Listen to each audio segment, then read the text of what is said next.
Hello again, everyone, and welcome to another edition of Silver Bullion Television, SBTV. I'm your host, Patrick Vieira, part of the outreach team of Silver Bullion here in Singapore, where we want to help you truly secure your wealth. And so does this gentleman here, Gregor Gregersen, the founder and CEO of Silver Bullion. Gregor, welcome back. I appreciate your time being here. It's been a while since we spoke. Thank you for having me, Patrick. We wanted to go ahead and take a look at some of the similarities as well as some differences between Singapore and Switzerland, being that Singapore is often called the Switzerland of Asia. And we do know that a lot of wealth does go into Switzerland, a lot of wealth does go into Singapore. But what I found pretty interesting was Singapore actually had a net gain of some 3,500 plus high net worth individuals who actually chose to settle down here. And Switzerland had a gain of, I believe, 1,800 high net worth individuals who settled down there. What is it about Singapore and Switzerland as well, where money flows there as well as people actually choosing to move and live there? Well, people put money into Switzerland and or Singapore because they're perceived as being safe jurisdictions. Um, when you move to a country, however, you get some additional benefits. The biggest one is that you become subject, for the most part, of the laws of that country, which means that your taxation in particular is going to be reset. If you're a United States citizen, it's a little bit more difficult because you're taxed on worldwide income, but in most countries, moving to Singapore would mean that you won't have capital gain taxes anymore. You won't have to pay taxes on interest. There's no wealth tax, no tax on dividends. So you essentially are able to reduce your taxation by a lot. And it's a very strong passport to have. But when it comes to why people are moving to Singapore, I mean, it is a relatively small country compared to Switzerland. Um, but population-wise, how would you compare the two, as well as if we were to take a look at the GDP in comparison between Singapore and Switzerland? Well, Singapore is really, for its size, it's a powerhouse. Switzerland has a population of about 8.7 million. Singapore has 5.9 million people. So Switzerland is about 50% more populated than Singapore, population-wise, which is not that big of a difference when you think about it. We look at the actual size of the countries. From a GDP point of view, Switzerland has a higher nominal GDP, but once you adjust it on a purchasing power parity, then you will find that the two countries are about the same, which is quite impressive because if you look at the average purchasing power GDP for each Singaporean, it's about 127,000 US dollars or so per year, compared to about 87,000 for a Swiss citizen. Now, what does purchasing power parity mean? It means what can you actually do with your money? Switzerland is a very expensive jurisdiction. If you look at the Big Mac index, you will find Switzerland is the most expensive worldwide. It will cost you about 67% more in Switzerland to buy a Big Mac. So the average wage in Switzerland is about 22 US dollars per hour. In Singapore, we don't have a minimum wage, other than for cleaning and security purposes. So those are some of the differences. Cars in Singapore are incredibly expensive. But other than that, I can go out and can have a meal in Singapore for $4. There's no way you can have that in Switzerland. So once you adjust these things, you essentially will find that the two countries are about equivalent from a GDP point of view. Yeah, it's pretty interesting because I think with Switzerland, most of the topography is mountainous. Singapore, it's relatively flat, but being the geographical location that it is, it's near a very important waterway, which the way I look at it, you will always have commerce moving in or around Singapore. Is that another something you would say is a benefit or a plus of relocating to Singapore? It depends on what you want. If you like mountains, don't go to Singapore. We have what we call a mountain, but it's really a small hill. Um, Switzerland, of course, is nearly all mountains. Singapore is an island, but it's an island which is very close to land, uh, and it's very well protected by this land. So neither country really has typhoons or hurricanes or earthquakes. They're both very stable geologically. Singapore has a huge port. The Singapore port, 1/5 of all containers worldwide go through the Singapore port. It used to be the busiest in the world. I think it's the second busiest right now. But Singapore is building a new megaport with 26 kilometers worth of berths to, I guess, regain, that position of being the busiest. So that's been a big benefit of Singapore, because with so many goods going through Singapore, everything, you can get anything in Singapore. When we hear that word, Singapore is the Switzerland of Asia. How does Singapore actually retain its neutrality, being that it is literally at the crossroad between East and West? So for Singapore, neutrality is, I think, one of the key political sort of goals. And in that sense, it's very similar to Switzerland. The difference is that Switzerland is strictly neutral in almost any circumstance, whereas Singapore is more principles-based neutrality.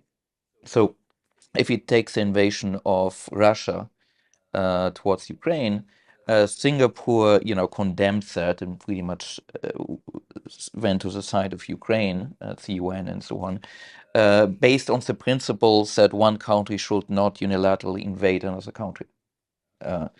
So Switzerland, on the other hand, is strictly neutral, not one to take any sides in this matter. So that's why they're politically a little bit different.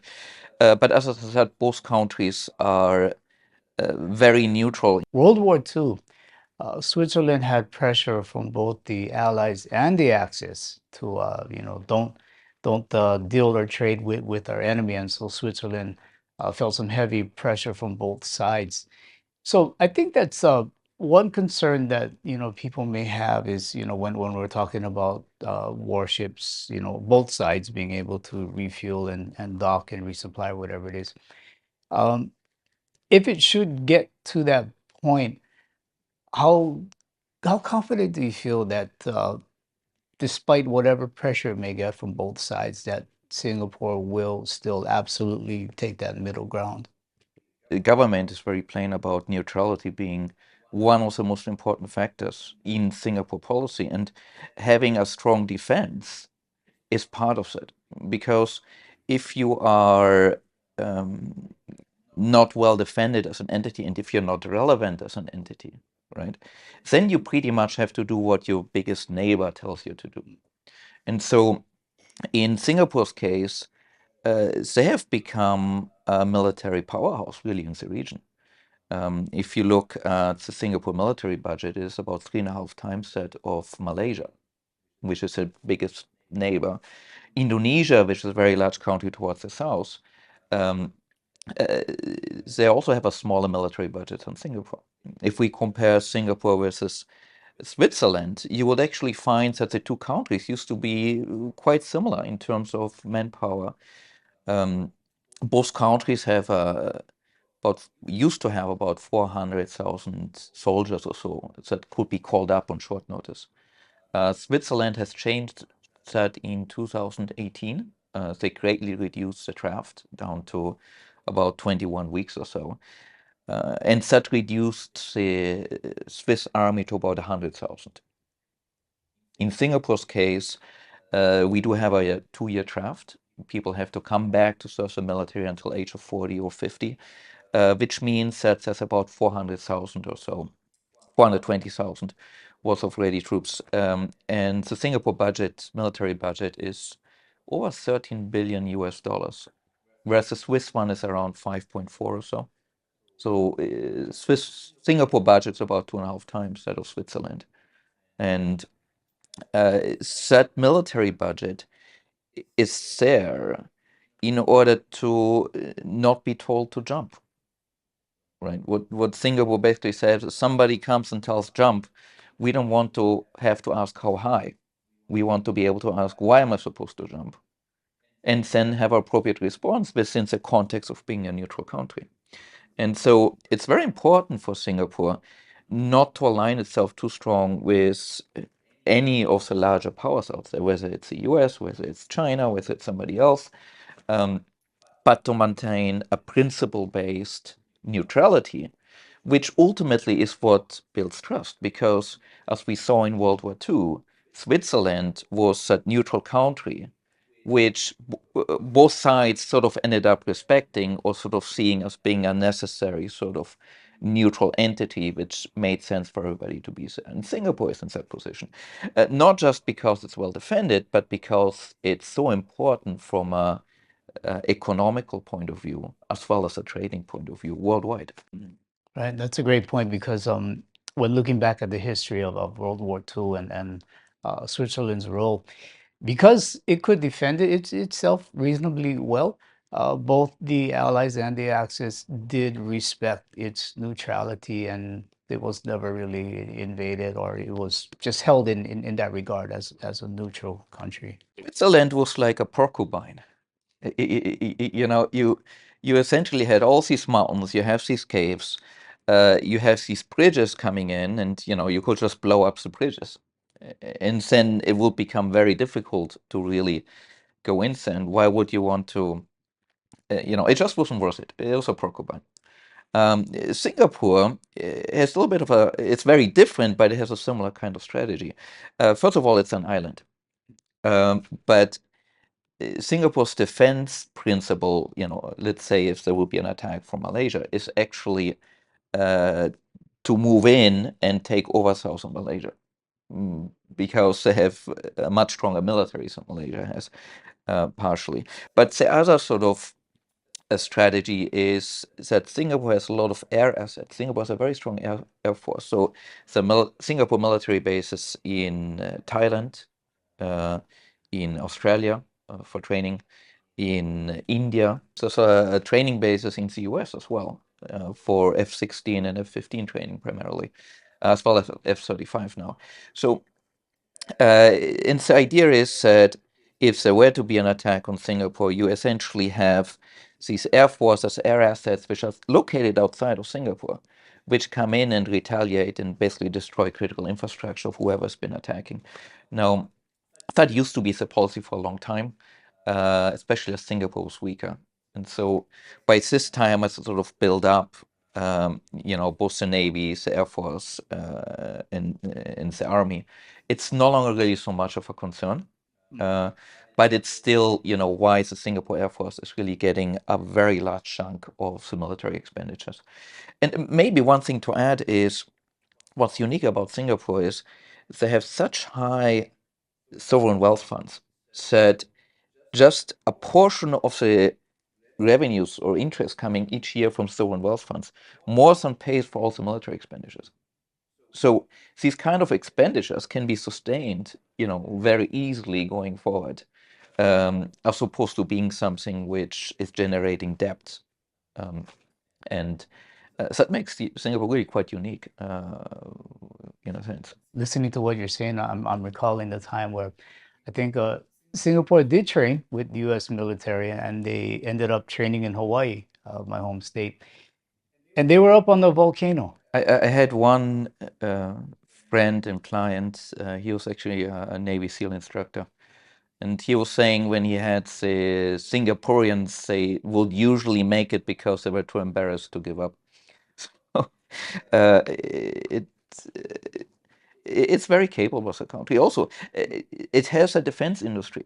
It actually, when the U.S. Marines were going to choose a new amphibious assault vehicle, it ended up being a choice between a Singapore design and BASF design from Europe ultimately. And the BASF ended up winning, but Singapore got very close um, to actually making it, which is quite an accomplishment for such a small country. When it comes to, let's say, the geographical location, um, there is a belief that Singapore is too close to China, and so some people fear actually maybe storing their wealth in Singapore.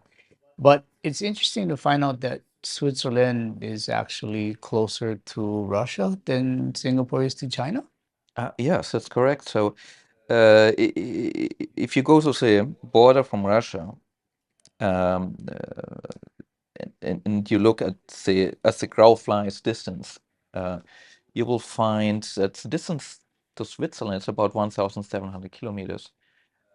Singapore, if you go to the southernmost tip of China, which is the Hainan province, and you look at the distance to Singapore, you're talking around 2,000 kilometers. So Switzerland is closer to Russia than Singapore is to China. And if you were to drive down, you're talking, you have a lot of curves to go. You have about 5,500 kilometers. The military in Singapore is sound. The government is sound. The jurisdiction is sound. But do you think it's we're really heading toward that time where, if you previously had, let's say, all your wealth in in Europe, in Switzerland, um, it could be time to really start looking at diversifying it up a bit, where, if you have it all in Singapore, maybe consider Switzerland. If you have it all in Switzerland, maybe consider Singapore. It depends a little bit on how many assets do you have. But I think once you get to a certain stage, it does make sense to take some of your assets from your home country and move it in another jurisdiction. And if you move it, you might also consider maybe moving it to two different jurisdictions. And I think the two jurisdictions which tend to make the most sense nowadays are either Singapore or Switzerland. Um, and if you do move it in both jurisdictions, which also makes a lot of sense because the Navy SEALs have a saying, two is one and one is none, meaning always have a backup. Um, then you ought, in my opinion, put it with two different companies, ideally which only operate in those countries. Because remember, when you store something somewhere, you end up having a certain amount of counterparty risk, and it's up to that counterparty to minimize that risk for you. As well as counterparty risk, you also have jurisdictional risk, meaning which laws does that company have to follow? And if they're a global company or if they're based in multiple countries, they're going to be affected by laws of all of these countries. So it makes sense, I think, for the company you put that wealth with to only be subject to that country. And so if you were to find one company, say in Singapore, one company in Switzerland, I think that will be the safest way long term, to store or have that custody of those precious metals being handled. I guess that will kind of lead into, why do you think people, they think, a lot of times we hear they think Singapore is China, and it's a maybe satellite state or a part of China. Well, why do you think people often, not often, but why do you think people have that misconception? I don't really know. When people, I think it might be a branding thing. When people think about Switzerland, it's a very clear image of mountains, of Swiss watches, of chocolate, and people just don't associate Switzerland with Russia. When people hear about Singapore, usually they don't know where it is. I mean, it's a small place, but they do know it's somewhere in Asia. And people do know, oh, there's China in Asia. So then it just kind of seems natural to assume that Singapore might be close to China, um, when it's really not the case. I think confidence is a good word, because when you look at Europe or the West in general, it seems that confidence is starting to wane. And when you look at Asia, it seems that confidence is starting to build. So within that, for lack of a better term, I mean, you have the old guard, and you have the new guard coming in. Um, I guess just saying that alone, would it be wise to really start to position yourself in the up and coming spaces and places in the world as far as wealth protection? Well, for me, this has been a very personal experience because I grew up in Europe until I was 17, moved to California, lived 12 years in the United States, moved back to Europe. And I just felt that things were just not right in either the United States or Europe. And I went out to do two trips around the world, and I eventually found Singapore because I read through this book called From Third World to First World by Lee Kuan Yew by the founding father of Singapore, and essentially the policies described there. And we did do a video on the success formula of Singapore where I describe a few of these. Just so impressed me that here was a country which was actually doing what's best for the majority of people long term, as opposed to the country doing whatever is best for whatever next election cycle there is, or what's best for whichever company donated the most money in lobbying money, for a certain purpose. And I felt that both the United States and Europe were sort of, in different ways, degrading in that direction. So Singapore, to me, was a breath of fresh air. Um, I moved here in 2007. I became citizen 3 or 4 years ago, and I really couldn't look back anymore. So to me, I lived this, and it is very real to me. I mean, my taxes became so much less. I was able to build Silver Bullion in a way which I could never have done in Europe. In the United States, I lived there 12 years. I couldn't get a green card.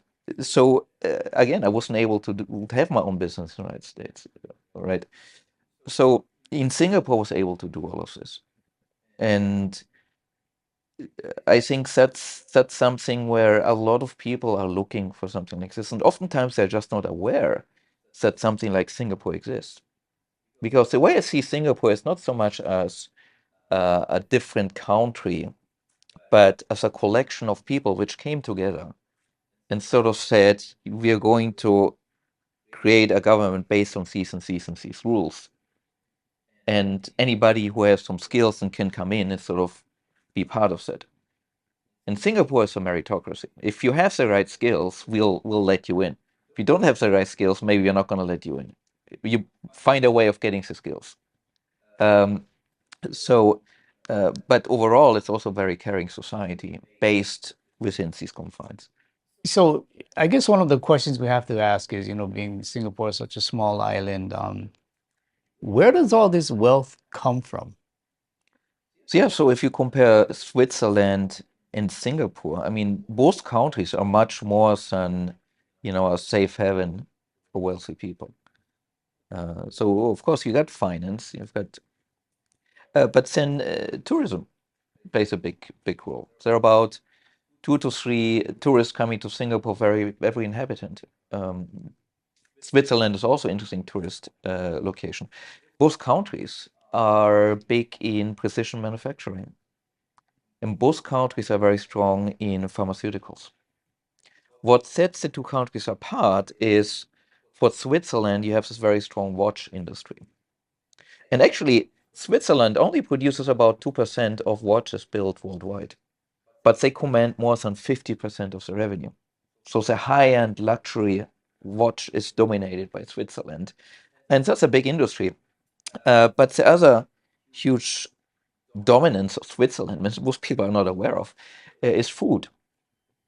The most valuable food company worldwide is Nestle. That's also the most valuable Swiss company. It's food. They have 447 factories in 189 countries.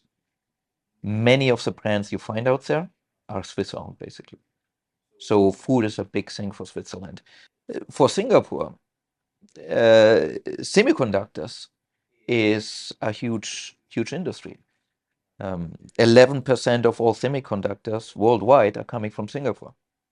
20% of all semiconductor manufacturing equipment is made in Singapore. And the other things that will surprise most people is Singapore has the largest refining capacity, petrochemical refining in Southeast Asia. Singapore refines 1.5 million barrels of oil per day. To put it in perspective, Saudi Arabia refines 2.9 million barrels of oil. So Singapore refines about half of what Saudi Arabia refines. On top of that, Singapore is one of the largest ports, most busiest ports worldwide.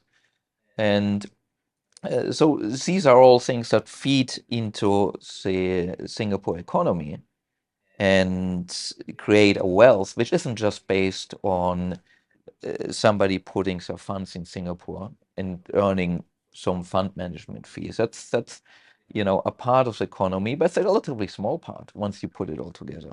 There's real industry in Singapore.